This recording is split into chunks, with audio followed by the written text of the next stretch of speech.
നമസ്കാരം മലയാളി വാർത്തയിലേക്ക് സ്വാഗതം. ജില്ലാ പഞ്ചായത്ത് അംഗം ശ്രീനാദേവി കുഞ്ഞമ്മയെ അപമാനിച്ചെന്ന കേസിൽ കഴിഞ്ഞ ദിവസം യൂട്യൂബർ രാജൻ ജോസഫിനെ അറസ്റ്റ് ചെയ്തിരുന്നു. പിന്നാലെ ജാമ്യം കിട്ടി പുറത്തിറങ്ങി. ഇപ്പോൾ വീണ്ടും ഇയാൾക്കെതിരെ കേസ് കൊടുത്തിരിക്കുകയാണ് ശ്രീനാദേവി കുഞ്ഞമ്മ. ജാമ്യത്തിൽ ഇറങ്ങിയ ശേഷം വീണ്ടും സമൂഹ മാധ്യമങ്ങൾ വഴി അപകീർത്തികരമായ വീഡിയോ ചെയ്തെന്ന പരാതിയിലാണ് കേസ്. ശ്രീനാദേവി കുഞ്ഞമ്മ തന്നെയാണ് രാജൻ ജോസഫിനെതിരെ വീണ്ടും അടൂർ പോലീസിൽ പരാതി നൽകിയത്. രാജൻ ജോസഫിനെ 1-ാം പ്രതിയും സിബി തോമസിനെ 2-ാം പ്രതിയുമാക്കിയാണ് കേസ്. കഴിഞ്ഞ ദിവസം ഇതേ സ്റ്റേഷനിൽ അറസ്റ്റിലായി കോടതിയിൽ നിന്ന് ജാമ്യമെടുത്തു പോയതിന് പിന്നാലെയാണ് രാജൻ ജോസഫിനെതിരെ വീണ്ടും കേസെടുത്തത്. തന്നെ സമൂഹ മാധ്യമങ്ങളിലൂടെ അപമാനിച്ചെന്ന ശ്രീനാദേവി കുഞ്ഞമ്മയുടെ പരാതിയിൽ മലപ്പുറം സ്വദേശിയായ യൂട്യൂബർ രാജൻ ജോസഫിനെ അടൂർ പോലീസ് എറണാകുളത്ത് നിന്നുമാണ് നേരത്തെ പിടികൂടിയത്. ശ്രീനാദേവി കുഞ്ഞമ്മയുടെ പരാതിയിൽ ജാമ്യമില്ലാ വകുപ്പ് പ്രകാരം രാജൻ ജോസഫിനെ എതിരെ പോലീസ് കേസെടുത്തിരുന്നു. തുടർന്ന് ഒളിവിൽ പോയ രാജൻ ജോസഫിനെ ഈ മാസം 11-ന് രാത്രിയാണ് പിടികൂടിയത്. മറ്റ് ജില്ലാ പോലീസ് സ്റ്റേഷനുകളിൽ ഇയാൾക്കെതിരെ കേസുണ്ട്. മാത്രമല്ല, രാജൻ ജോസഫിനെതിരെ മറ്റൊരു വ്യക്തി കൂടി രംഗത്ത് വന്നിട്ടുണ്ട്. ചൂരൽമലയിലെ ഒരു ദുരന്ത ബാധിതൻ കൂടി രാജൻ ജോസഫിനെതിരെ ആരോപണവുമായി രംഗത്തെത്തി. അതായത് യൂട്യൂബർ രാജൻ ജോസഫ് ടൗൺഷിപ്പിലെ വിള്ളൽ വിവാദത്തിൽ തനിക്കെതിരെ വ്യാജ ആരോപണം നടത്തുന്നുവെന്നാണ് പരാതി. യൂട്യൂബ് വീഡിയോ കൊണ്ട് ജീവിതം പ്രതിസന്ധിയിലാണ് എന്നും നൗഫൽ വ്യക്തമാക്കി. വയനാട് SP-ക്ക് നൗഫൽ പരാതി നൽകി. വയനാട് ടൗൺഷിപ്പിലെ വീടിന്റെ മുകൾ ഭാഗത്ത് വിള്ളൽ വീണത് വാർത്തയും വിവാദവുമായിരുന്നു.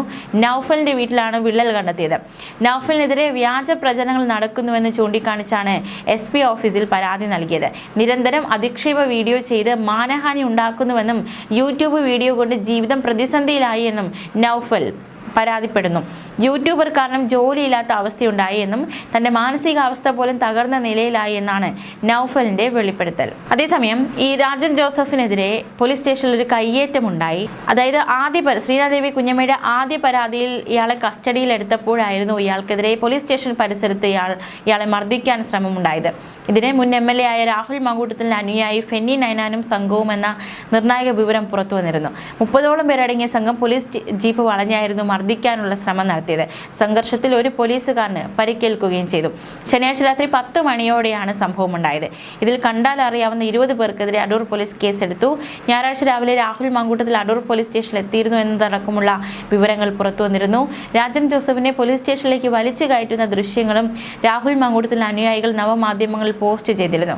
രാജൻ ജോസഫിനെതിരെ പരാതി നൽകിയ പത്തനംതിട്ട ജില്ലാ പഞ്ചായത്ത് അംഗം ശ്രീനാദേവി കുഞ്ഞമ്മയും അടൂർ പോലീസ് സ്റ്റേഷനിലേക്ക് എത്തിയിരുന്നു. മാത്രമല്ല, ഇയാളെ അറസ്റ്റ് ചെയ്തതിന് പിന്നാലെ ഫേസ്ബുക്ക് കുറിപ്പുമായി ശ്രീനാദേവി കുഞ്ഞമ്മ രംഗത്തെത്തിയിരുന്നു. അതായത് രാഹുൽ മാങ്കൂട്ടത്തിൽ ഫെനി നൈനാൻ അടക്കമുള്ളവരുടെ ഫോട്ടോ ഉൾപ്പെടുന്ന ചിത്രം പങ്കുവെച്ചുകൊണ്ട് പാർട്ടി കൊണ്ട് കിട്ടിയ സൗഹൃദങ്ങൾ തങ്ങൾക്ക് വേണ്ടി നിന്നവർക്ക് വേണ്ടി അവർ നിൽക്കുമെന്നതിന് കാലമാണ് തെളിവ്. അടൂരിലെ പാർട്ടിയുടെ പട്ടാളം എന്നായിരുന്നു ശ്രീനാദേവിയുടെ ഫേസ്ബുക്ക് പോസ്റ്റ്. മാത്രമല്ല, യൂട്യൂബർ രാജന്റെ അറസ്റ്റുമായി ബന്ധപ്പെട്ട് ശ്രീനാദേവി പങ്കുവച്ച ഫേസ്ബുക്ക് പോസ്റ്റ് ഇപ്രകാരമാണ്: പത്തനംതിട്ടയുടെ പ്രകൃതി ഭംഗി ആസ്വദിച്ച് അടൂരിന്റെ സ്വീകരണങ്ങൾ ഏറ്റുവാങ്ങി യൂട്യൂബർ രാജൻ. വെല്ലുവിളികളുടെ ഒറ്റമുറി മൊബൈൽ ലോകത്ത് നിന്നും റിയാലിറ്റിയുടെ സ്പന്ദനങ്ങൾ പേറുന്ന അടൂർ പോലീസിന്റെ അറസ്റ്റ് നടപടികൾ പൂർത്തിയാക്കുന്നു. അടൂരിന്റെ മണ്ണിൽ രാജന് ഊഷ്മളമായ സൽക്കാരമൊരുക്കിയ പ്രിയപ്പെട്ടവർക്ക് ഹൃദയാഭിവാദ്യങ്ങൾ. യൂട്യൂബർ രാജനെ ഇനിയും വരില്ലേ അടൂരിലേക്ക് എന്നായിരുന്നു ശ്രീനാദേവിയുടെ ഫേസ്ബുക്ക് പോസ്റ്റ്. മാത്രമല്ല, മറ്റൊരു ഫേസ്ബുക്ക് പോസ്റ്റ് കൂടി പങ്കുവച്ചിരുന്നു. അവിഹിത കഥകൾ സൃഷ്ടിച്ച് വീഡിയോകളാക്കി ദുഷിച്ച നാവിലൂടെ അത് സമൂഹ മാധ്യമങ്ങളിൽ വിറ്റ് വരുമാനം നേടി അതേ വായ കൊണ്ട് ഭക്ഷിച്ചുകൊണ്ടിരുന്ന യൂട്യൂബ് മാലിന്യം രാജൻ അറസ്റ്റിലായി. എന്നെ അറസ്റ്റ് ചെയ്യുമെന്ന് നിരന്തരം പറഞ്ഞുകൊണ്ടിരുന്ന രാജനെ അടൂർ പോലീസ് അറസ്റ്റ് ചെയ്തു. മാത്രമല്ല, പിന്നാലെ താൻ പോലീസ് സ്റ്റേഷനിലെത്തി ആ മാലിന്യത്തെ നേരിട്ട് കണ്ടു. ക്ലോസറ്റ് സൗകര്യമുള്ള ലോക്കപ്പ് മുറിയിൽ സമാനമായ വായോടുകൂടി ജീവിക്കുന്ന ടിയാൾ നിലത്തിരിപ്പുണ്ടായിരുന്നു. 2 വാക്കുകൾ സംസാരിച്ചു, പരിചയപ്പെട്ടു, തിരികെ പോരുന്നു. ഇന്നലെ ലോക്കപ്പിൽ നിലത്ത് കിടന്ന് ഉറങ്ങിയെന്നറിയുന്നു. ഉറക്കം സുഖമായിരുന്നു എന്ന് ഉറപ്പാക്കിയിരുന്നു. അടൂരിൽ എന്ത് സുഖക്കുറവുണ്ടെങ്കിലും പരിഹരിക്കും. പത്തനംതിട്ട ബോർഡർ കടന്നാൽ രാജന്റെ സുഖകരമായ അക്കോമഡേഷൻ ഞങ്ങൾ ഉറപ്പിക്കുകയും ചെയ്തുവെന്നും ശ്രീനാദേവി ഫേസ്ബുക്കിൽ കുറിച്ചിരുന്നു. ശ്രീനാദേവി കുഞ്ഞമ്മയെ ഫേസ്ബുക്ക് വഴിയും യൂട്യൂബ് വഴിയും അധിക്ഷേപിക്കുകയും അപവാദങ്ങൾ പ്രചരിപ്പിക്കുകയും ചെയ്തു എന്ന കേസിലാണ് ഇയാളെ എറണാകുളത്ത് നിന്നും അടൂർ പോലീസ് പിടികൂടിയത്. മലപ്പുറം ജില്ലയിൽ മഞ്ചേരി കൂമൻകുളം തൃക്കാലക്കോട് സ്വദേശിയാണ് ഇയാൾ.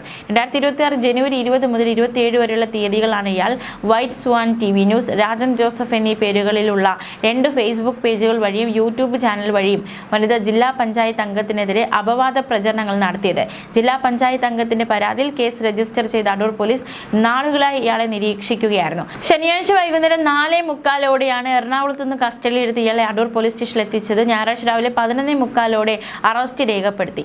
Adoor police station inspector SHO Ajayan, JSI-മാരായ ദീപു GS, രാധാകൃഷ്ണപിള്ള, SPO ശ്രീജിത്ത്, CPO-മാരായ നിതിൻ, ബൈജു എന്നിവർ തുടങ്ങിയ അന്വേഷണ സംഘമാണ് പ്രതിയെ അറസ്റ്റ് ചെയ്തത്. പ്രതി അടൂർ ജുഡീഷ്യൽ 1ാം ക്ലാസ് മജിസ്ട്രേറ്റ് കോടതിയിൽ ഹാജരാക്കി. പിന്നാലെ ഇയാൾക്ക് ജാമ്യം കിട്ടി പുറത്തിറങ്ങി വീണ്ടും അധിക്ഷേപ വീഡിയോ ചെയ്തത് എന്ന പരാതിയുമായി വീണ്ടും ശ്രീനാദേവി കുഞ്ഞമ്മ പോലീസിനെ സമീപിച്ചിരിക്കുകയാണ്. എന്തായാലും ഇയാൾക്കുള്ള പരാതി വർദ്ധിക്കുകയാണ്. ശ്രീനാദേവി കുഞ്ഞമ്മ ശക്തമായി തന്നെ ഇയാൾക്കെതിരെ മുന്നോട്ട് പോയിക്കൊണ്ടിരിക്കുകയാണ്. ഒരേ തെറ്റ് വീണ്ടും ആവർത്തിക്കുമ്പോൾ അത് എങ്ങനെയാണ് ശരിയാവുക എന്ന ചോദ്യം നിലവിൽ ഉയരുന്നുണ്ട്. പ്രത്യേകിച്ച് ഒരു സ്ത്രീയെ അധിക്ഷേപിക്കുക അല്ലെങ്കിൽ മോശമായിട്ടുള്ള കാര്യങ്ങൾ പറയുക അവരെക്കുറിച്ച്, അതും ഇത്തരത്തിൽ പബ്ലിക് പ്ലാറ്റ്ഫോമുകളിലൂടെ ഇത്തരത്തിൽ മോശമായൊരു പ്രസ്താവനകൾ നടത്തുക എന്നത്, അതിൻ്റെ പേരിൽ നടപടി നേരിട്ടിട്ട് വീണ്ടും അത് ആവർത്തിച്ചിരിക്കുകയാണ് രാജൻ ജോസഫ് എന്നതാണ് ഇവിടെ ഏറ്റവും ഗൗരവകരം. അതായത് കിട്ടിയ ശിക്ഷ ഒന്നുമല്ല എന്ന് തെളിയിക്കുന്ന രീതിയിലുള്ള ഒരു സമീപനമാണ് രാജൻ ജോസഫിൻ്റെ ഭാഗത്തു നിന്നും ഉണ്ടായിരിക്കുന്നത്. ന്യൂസ് ഡെസ്ക് മലയാളി വാർത്ത.